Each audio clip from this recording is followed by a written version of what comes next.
சமரசம் வச்சிக்கவே மாட்டோம். நம்மளுடைய தலைமையில தான் ஆட்சி அப்படின்றதுல எப்பவுமே உறுதியாக இருக்கிறோம்.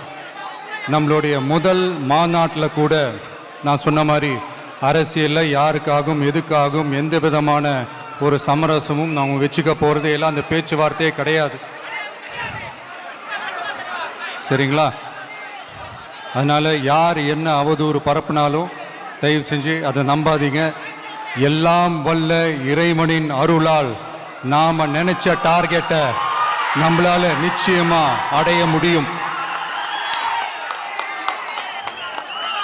இன்னைக்கு என்னுடைய இஸ்லாமிய சகோதர சகோதரிகளுக்கு என்னுடைய ரமலான் நல்வாழ்த்துக்கள். கான்ஃபிடென்ட்டா இருங்க, நல்லதே நடக்கும், வெற்றி நிச்சயம்.